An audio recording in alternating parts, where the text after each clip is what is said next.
funky.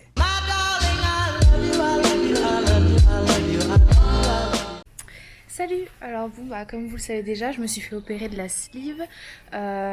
Du coup si vous voyez cette vidéo, c'est que tout s'est bien passé, évidemment. Alors du coup je voulais faire un petit point avec vous sur comment s'est passée l'hospitalisation et l'opération en elle-même. Puis je vais revenir sur la fin sur comment s'est passé les quelques jours où je suis rentrée à la maison, puisque là je filme, ça fait du coup une semaine et peut-être 2 jours que je me suis fait opérer, du coup voilà. Déjà, je voulais vous montrer que je me suis pas du tout... Enfin j'ai juste mis du mascara et en fait regardez comment les boutons ils sont déjà commencé à partir. J'ai plus des masses de boutons par rapport à quand je suis partie à l'hôpital en fait, où j'avais pas mal stressé et au final j'avais une poussée de boutons sur... vous voulez vrai, à un moment, je sais plus... j'ai filmé... Je sais que j'ai filmé une petite scène quand je suis à l'hôpital, donc le dimanche soir, que je vous mettrai un petit peu plus tard. Et il me semble qu'on voit bien que j'ai une masse de boutons. Du coup, là, en une semaine, qu'ils soient déjà partis, je suis contente. Même, j'ai remarqué au niveau de l'état de ma peau, en fait, déjà des résultats, parce que j'ai une peau où je fais beaucoup d'eczéma. Et au niveau des doigts, j'ai du psoriasis. Et le psoriasis, il est toujours là, évidemment. Mais au niveau des bras, l'eczéma, j'en ai pas. J'en ai pas, alors que quand j'y suis allée, j'avais des plaques. Du coup, je suis contente pour l'instant. Tout est au top. Qu'est-ce que je voulais dire? Oui, du coup, j'ai mon petit carnet où j'ai... Comme d'hab, je voulais noter les grands axes de ce que je voulais dire pour essayer de pas trop me perdre et que la vidéo ne soit pas excessivement longue. Après, si je vois que je commence à développer certaines parties de vidéos que j'aurais voulu développer plus tard ou quoi, peut-être que je vais couper la vidéo pour que ce soit... pour en faire plusieurs, je sais pas. En tout cas, là, on est en pleine période de confinement. Donc, comme vous avez vu au niveau de l'actualité. Là, j'ai la chance d'avoir un très grand jardin et là, en plus, c'est marrant parce que là qu'il faut que les Français soient confinés, il fait beau. Là, vous pouvez le voir, je suis dehors. Je me suis dit, ça va faire un joli plan, surtout qu'en plus, là, les arbres, ils sont en fleurs, tout ça. Je me suis dit, bon, allez, Julie, on se motive, on se met dehors et puis voilà, on va se motiver pour faire une super vidéo. Parce que c'est vrai que ça fait quelques jours que j'aurais pu filmer ou quoi. Et c'est vrai que le moral, il était pas trop là. J'étais fatiguée, ce qui est normal, puisque c'est pas rien comme intervention. Et puis de me dire oui, il faut que je réfléchisse à ce que je vais dire, il faut que je sorte la caméra, il faut que je tourne. Euh, Là, il faut que ce soit du plaisir. Et là, c'en est. Donc voilà pourquoi je filme. Bref, introduction bien trop longue, on va rentrer dans le vif du sujet.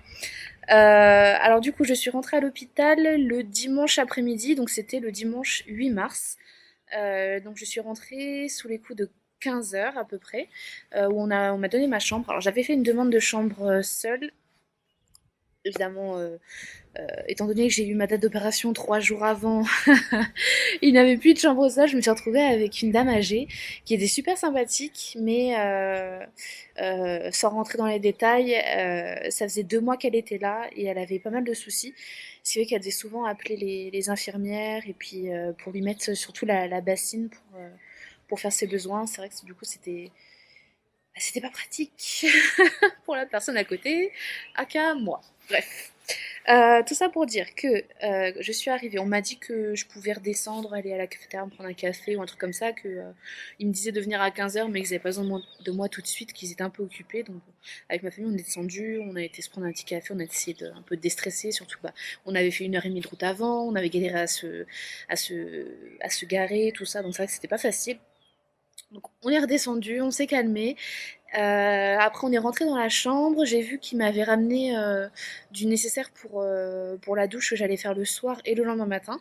Donc en fait, pour l'opération, il faut se doucher à la bétadine pour vraiment essayer d'enlever un maximum de microbes, tout ça. Donc en fait, il y a 2 douches à faire. La première le soir euh, et la deuxième le lendemain matin, juste avant l'opération en fait.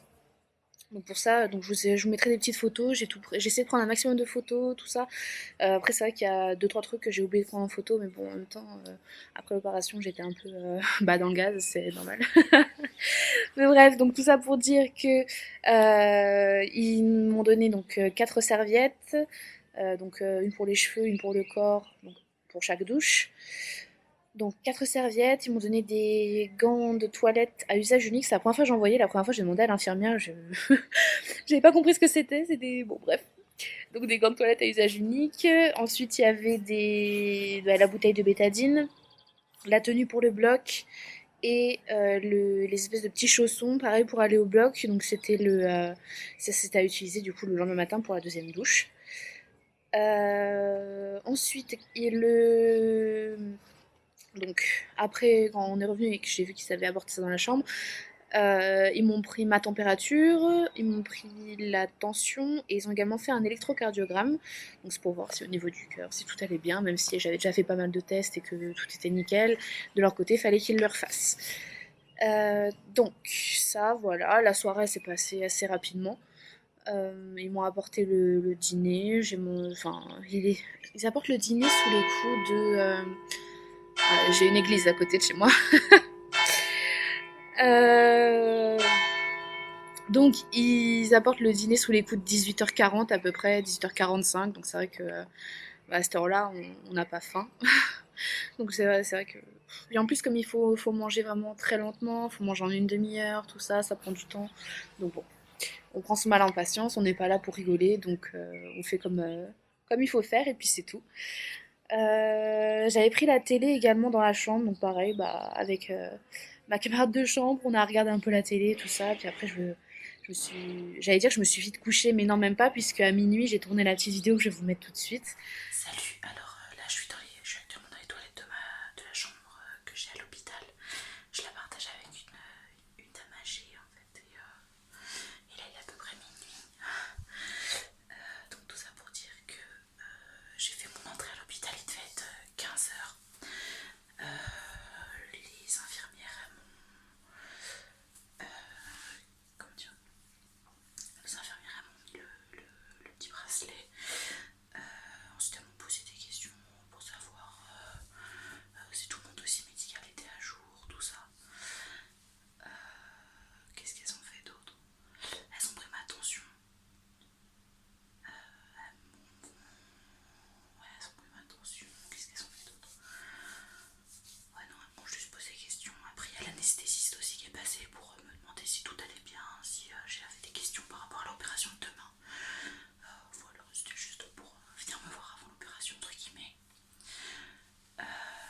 Ensuite, sous les coups de 18h45, 19h, il y a une infirmière qui est venue m'apporter le dîner.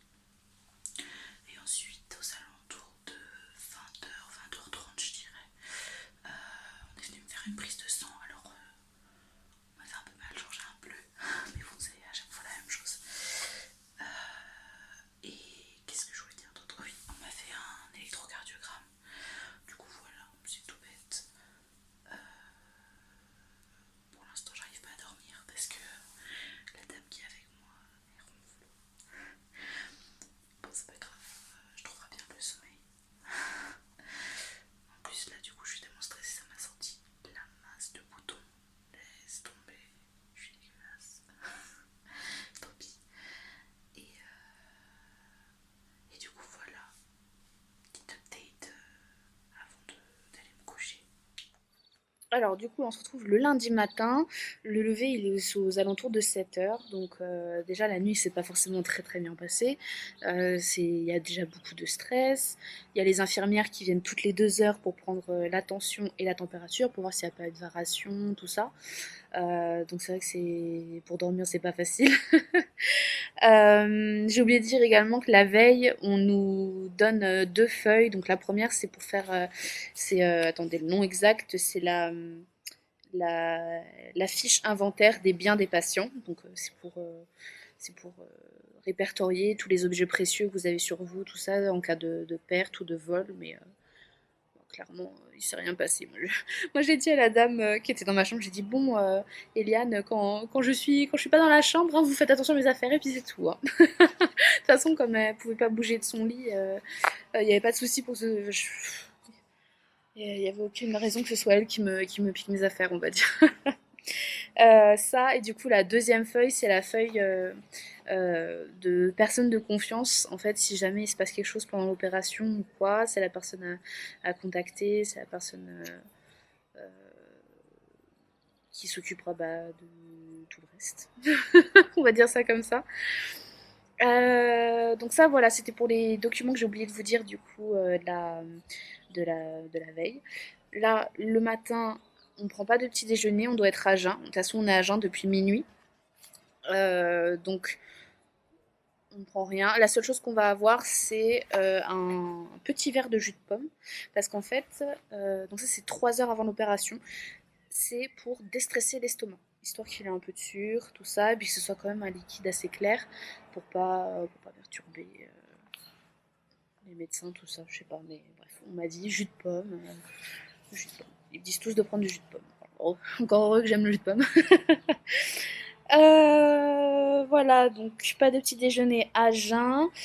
Il faut refaire la douche à la bétadine. Alors déjà, la première douche, c'était hyper bizarre parce que c'est la première fois que je me douchais à la bétadine et c'est vrai que euh, bah, se doucher avec ce liquide antiseptique en fait c'est pas commun et je m'étais dit mais déjà ouais ça va pas mousser mais en fait si en fait au contact de l'eau ça mousse et puis pareil en fait c'est pour ceux qui ne le savent pas parce que moi je faisais partie de ceux qui n'étaient pas au courant, il faut se laver les cheveux aussi pour ces 2 douches-là. Donc il faut se laver les cheveux avec la bétadine.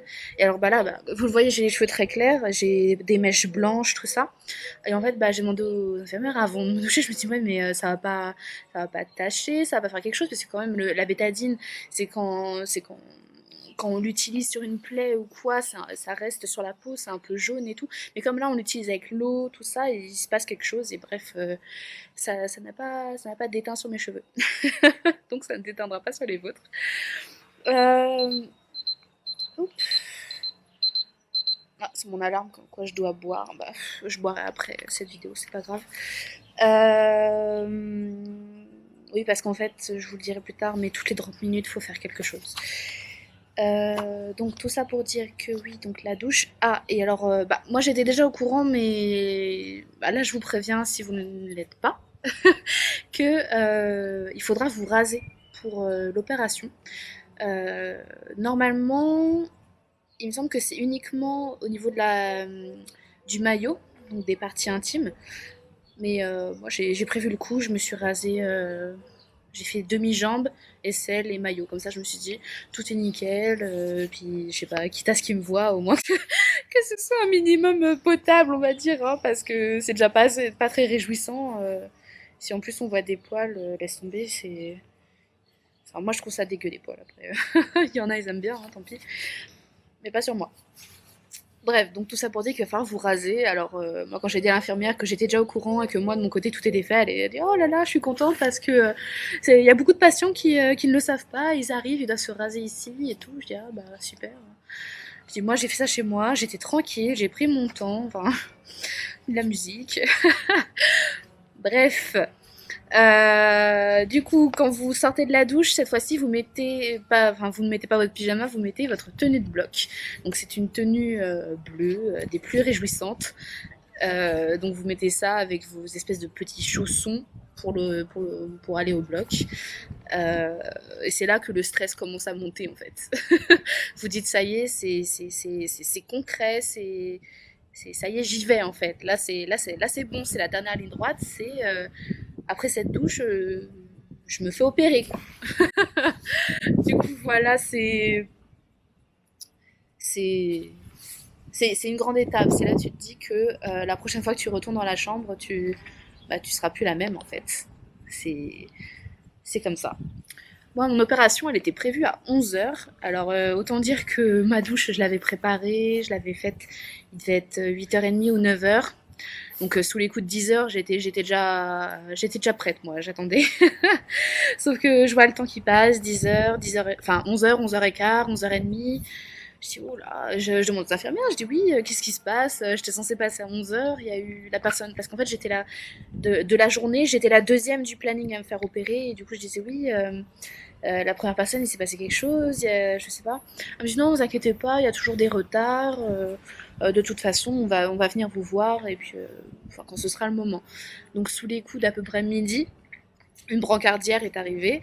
Et alors là, la spécificité de l'hôpital où je suis allée, contrairement à d'autres où j'ai pu demander à certaines de mes amies qui se sont fait opérer ou quoi, c'est qu'ils ont lancé le programme du patient debout. Alors le patient debout, c'est quand vous allez vous-même au bloc. C'est-à-dire qu'en fait, vous y allez en marchant avec la brancardière. Vous êtes pas sur le lit comme ça. Donc en fait, ce programme-là, il a pour but de éviter que le patient soit trop stressé. Et c'est vrai. C'est vrai parce qu'au final, quand tu es sur le lit, que tu vois que les brancardiers ils t'emmènent et que tout le monde te regarde dans les couloirs, tu stresses, tu sens que ça monte, c'est, c'est- J'ose même pas imaginer ceux qui ont vécu ça parce que la pression devait monter alors que moi, je suis arrivée, bah, je marchais, je parlais avec la brancardière, on regardait dans les couloirs comme ça, tranquille comme deux copines presque et c'est vrai que du coup, bah, c'était pas du tout stressant parce que voilà, à partir du moment où tu marches, tu discutes, t'es à la même hauteur en fait. Parce que quand t'es allongé, t'es dans une position un peu de victime, de soumission. Là, t'es à la même hauteur que tout le monde en fait. Et je sais pas, moi je me suis sentie vachement mieux d'y aller à pied que rien que d'y penser d'y aller dans le lit, je sais pas, ça me stresse. Donc bref, en tout cas c'est une bonne expérience. J'ai la cadre, une des cadres qui m'a demandé si, parce que ça c'est totalement innovant, donc et à chaque fois ils demandent aux patients si leur retour, voir comment ils peuvent s'améliorer, si c'est déjà, enfin comment faire, tout ça. Moi j'aurais dit qu'il n'y a pas de souci, que c'était vraiment super génial, qu'ils pouvaient y aller et qu'au final ça déstresse.